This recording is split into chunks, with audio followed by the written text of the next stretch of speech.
नमस्कार दोस्तों, आज हम जानेंगे षड बल के बारे में। षड बल 6 प्रकार के होते हैं। स्थान बल, दृक् बल, दिशा बल, चेष्टा बल, नैसर्गिक बल और काल बल। ये 6 प्रकार के षड बल होते हैं।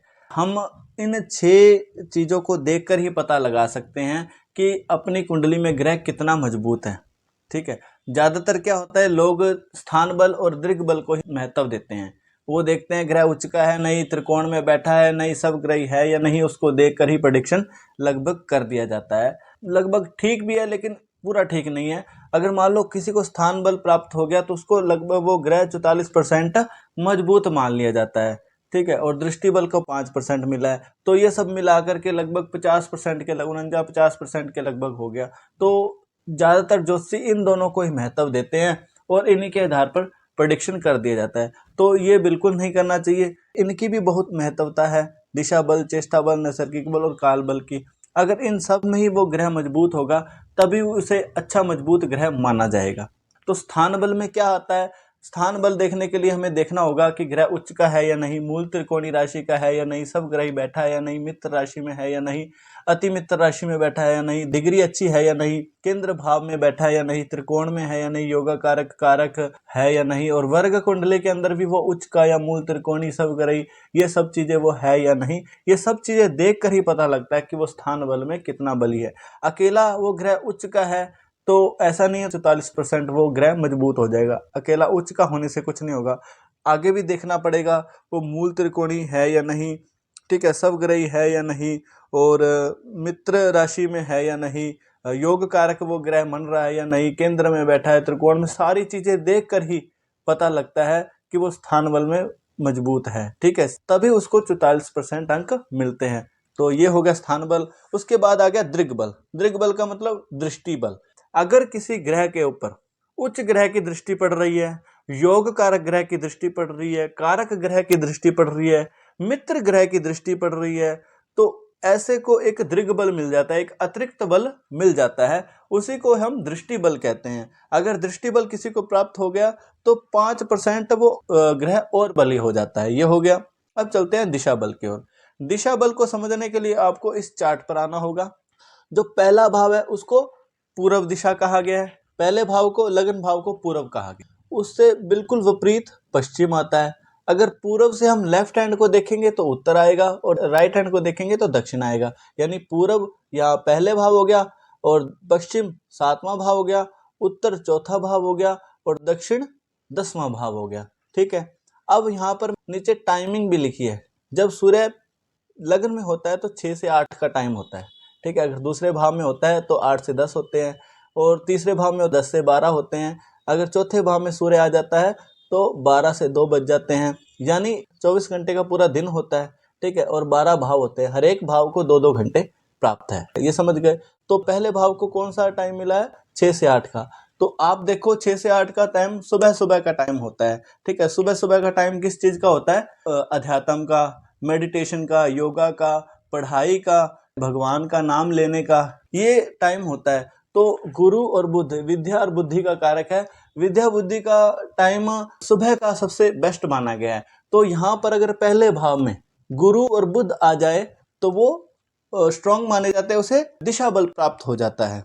अगर 10वें भाव में सूर्य और मंगल आ जाए तो वो बली माने जाते हैं, उसे दिशा बल प्राप्त हो जाता है। तो कैसे, आपको पता है जब 12 से 2 का टाइम होता है तब सूर्य की किरणें कितनी तेज होती है। सूर्य बहुत ज्यादा उस समय स्ट्रांग होता है, यानी दक्षिण दिशा में जब सूर्य आता है तो बहुत ज्यादा गर्मी पैदा करता है, बहुत ज्यादा बली होता है वो। सेम मंगल भी वैसे ही है, अग्नि का कारक है। अगर वो भी 10वें भाव में आएगा तो वो भी बली हो जाएगा, उसे भी दिशा बल प्राप्त हो जाएगा।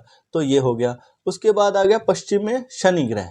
यहाँ पर सूर्य आकर के अस्त हो जाता है, 6 से 8 के बीच में सूर्य अस्त हो जाता है। सूर्य और शनि की आपको पता है दुश्मनी है। जब सूर्य अस्त हो रहा है तो समझ लो शनि मजबूत हो रहा है, जब सूर्य कमजोर हो रहा है तो शनि मजबूत हो जाता है। तो यानी पश्चिम में आकर के शनि मजबूत हो जाता है, यानी 7वें भाव में अगर शनि आ जाए तो उसे दिशा बल प्राप्त हो जाती है। अब चलते हैं चौथे भाव में, यानी उत्तर दिशा की ओर। उत्तर दिशा में ये रात का टाइम है, 12 से 2। यहाँ पर चंद्र और शुक्र मजबूत होते हैं। रात को आपको पता है चंद्र मजबूत होता है, शुक्र भी रात को ही मजबूत माना जाता है। ये हो गया, यानी उत्तर दिशा में चंद्र और शुक्र मजबूत होते हैं। तो ये दिशा बल हो गया। अगर किसी ग्रह को दिशा बल मिल जाए तो उसे भी 5% बल मिल जाता है, 5% और ज्यादा शुभ वो ग्रह हो जाता है। तो ये हो गया। अब चलते हैं चेष्टा बल। चेष्टा बल यानी गति बल। तो अगर कोई ग्रह वक्री हो जाए, अगर कोई ग्रह शुभ है यानी स्थान बल में वो बली है यानी उच्च का है, आपको पता है जब कोई ग्रह उच्च का होता है या मूल त्रिकोणी होता है या योग कारक ग्रह होता है, अगर वो ग्रह वक्री हो जाए तो वो शुभ फल जो दे रहा होता है वो उसका शुभ फल डबल हो जाता है वक्री होने पर। अगर कोई नीच का ग्रह या अशुभ ग्रह वो वक्री हो जाए तो वो दुगना अशुभ फल देने लग जाता है। तो इस चेष्टा बल को देखने से पहले हमें देखना पड़ेगा स्थान बल में वो ग्रह कैसा है। अगर स्थान बल में वो बहुत अच्छा है और फिर वक्री हुआ है तो उसे एक अतिरिक्त मतलब चेष्टा बल मिल जाएगा, यानी कि वो 5% अच्छा फल वो और देने लग जाता है। तो ये हो गया। और सूर्य और चंद्रमा तो वक्री होते नहीं है, तो सूर्य को कब मजबूत माना जाए? सूर्य को मजबूत माना जाता है जब उत्तरायण होता है। उत्तरायण का मतलब होता है जब सूर्य मकर राशि से लेकर के मिथुन राशि के बीच में होता है तो सूर्य मजबूत माना जाता है। जब सूर्य मकर से मिथुन राशि के बीच में होता है तो उसे चेष्टा बल प्राप्त हो जाता है। और चंद्रमा को पक्ष में, कृष्ण पक्ष का जब चंद्रमा आ जाता है तो उसे चेष्टा बल मिल जाता है। वक्री तो ये होते नहीं, तो ये किस में मजबूत माने जाते हैं? सूर्य उत्तरायण में, चंद्र पक्ष में मजबूत माना जाता है, शुक्ल पक्ष में। हो गया। तो ये चेष्टा बल हो गया। उसके बाद नैसर्गिक बल। नैसर्गिक बल तो बिल्कुल फिक्स्ड है। जैसे सबसे पहले तो सूर्य नैसर्गिक बल में सबसे ज्यादा मजबूत माना जाता है, उससे पीछे चंद्रमा, फिर शुक्र, फिर गुरु, फिर बुध, मंगल, फिर शनि। सबसे कमजोर नैसर्गिक बल में शनि है। तो कोई लोग ऐसे भी देखते हैं कि सूर्य तो पूरी दुनिया को ही प्रकाश देता है। सूर्य तो सूर्य प्रकाश का स्रोत है, तो सबसे ज्यादा प्रकाश सूर्य का है, उससे कम चंद्रमा का है, फिर शुक्र का, फिर गुरु का, फिर बुध का, फिर मंगल का, और शनि का प्रकाश सबसे कम है, तो इसलिए उसे नैसर्गिक बल सबसे कम प्राप्त है। ऐसा नहीं है जीरो प्राप्त है, मतलब कम है, यानी कुछ परसेंट ही उसे फल मिलता है नैसर्गिक बल का। और कुछ लोग ऐसे ही मानते हैं जैसे सूर्य जो है वो एक राजा है और चंद्रमा रानी, लेडी किंग हो गई, और शुक्र जो है वो धन का कारक है। एक राजपाट को चलाने के लिए धन की बहुत आवश्यकता पड़ती है, तो शुक्र धन हो गया। और जो गुरु है ये मंत्री लोग हो गए, बुध राजकुमार हो गया, मंगल सेनापति हो गए, और शनि सेवक हो गए। तो इस ऑर्डर में भी लोग देखते हैं। तो आप को सिर्फ इतना याद रखना, सूर्य सबसे ज्यादा मजबूत है, उससे कम चंद्र, फिर शुक्र, फिर गुरु, फिर बुध, फिर मंगल, फिर शनि। तो इस प्रकार देखना, सूर्य को नैसर्गिक बल का पूरा 5% फल मिलता है, और चंद्र को थोड़ा कम, शुक्र को और कम, फिर गुरु को कम, ऐसे करके शनि को लगभग 1-आधा% फल मिलता है नैसर्गिक फल का। तो ये हो गया नैसर्गिक बल। उसके बाद आ गया काल बल। काल बल की प्रेडिक्शन करनी थोड़ी मुश्किल है, पर फिर भी आपको समझना बहुत जरूरी है। तो काल बल होते हैं 9 प्रकार के। सबसे पहले नतोनत।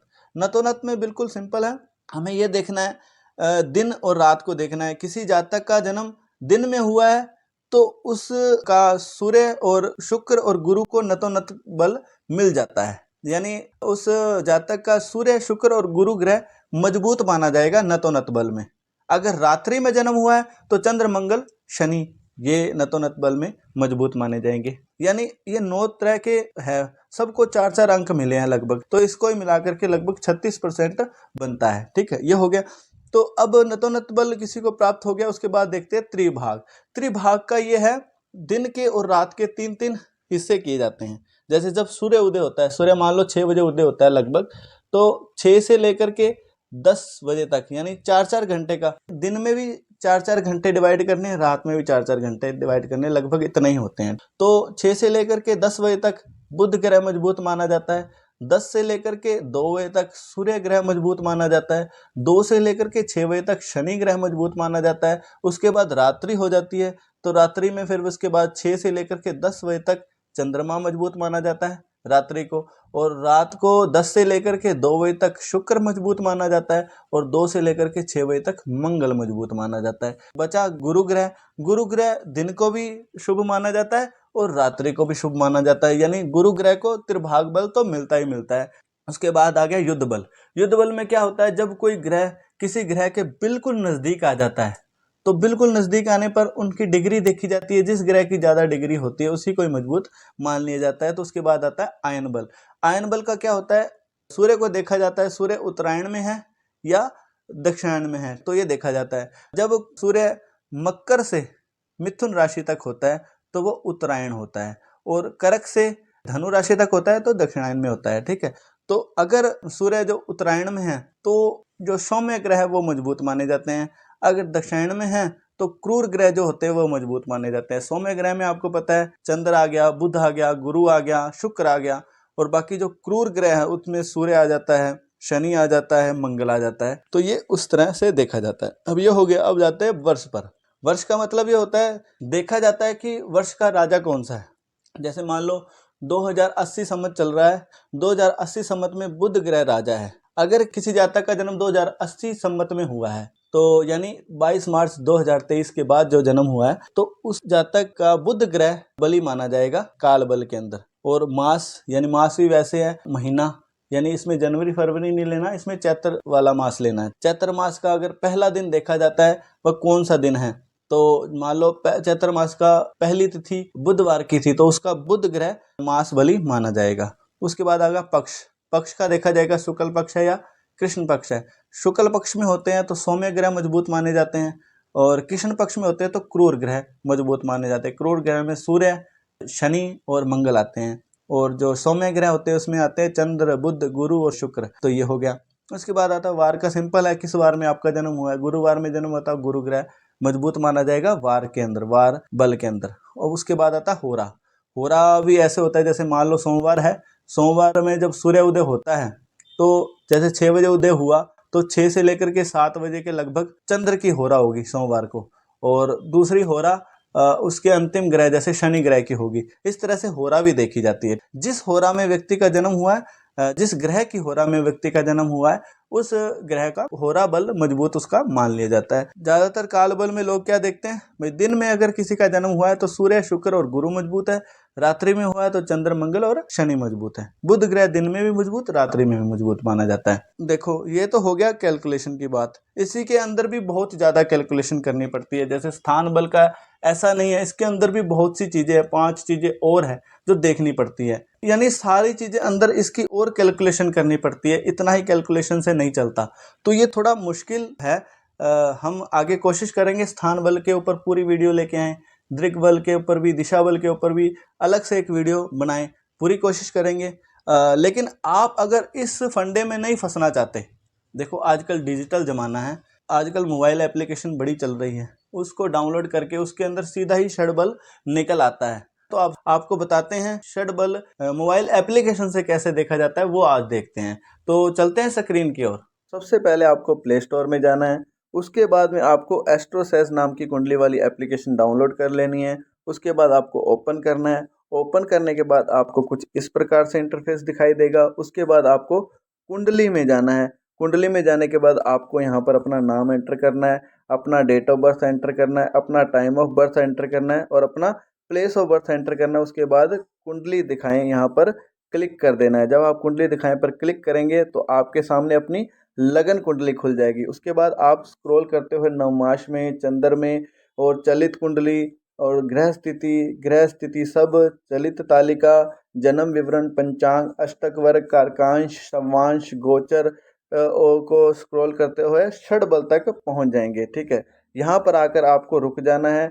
तो यहाँ पर जो ऊपर यहाँ पर दिया हुआ है ये है षडबल, उसके बाद नीचे दिया हुआ है ये है भाव बल।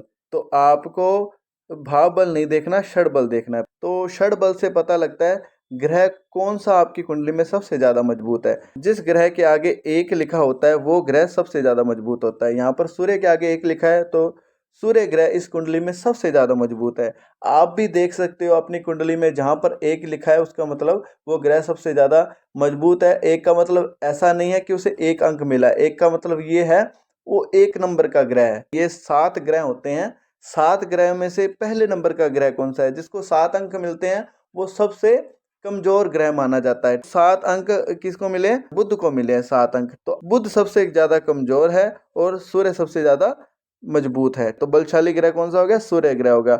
अगर आप स्थान बल, दृग बल, दिशा बल, चेष्टा बल, नैसर्गिक बल और काल बल की कैलकुलेशन नहीं करना चाहते तो आप इस डिजिटल का लाभ उठा सकते हो। तो ये बहुत ही आसान तरीका है, तो इससे आप अपना षडबल का देख सकते हो। तो अब चलते हैं वापस अपने बोर्ड की तरफ। तो ये बिल्कुल आसान तरीका है समझने का। तो अगर आप ये चीज नहीं समझ सकते तो आप डिजिटल का भी सहारा ले सकते हो। तो अगर आपको इन सब चीज़ों में कोई चीज़ समझ नहीं आई तो आप मुझे कमेंट करके पूछ सकते हैं, आपकी पूरी मदद की जाएगी। तो मुझे उम्मीद है आपको ये सारा चैप्टर समझ आ गया होगा। तो आज के लिए बस इतना ही, तब तक के लिए जय श्री राम जी।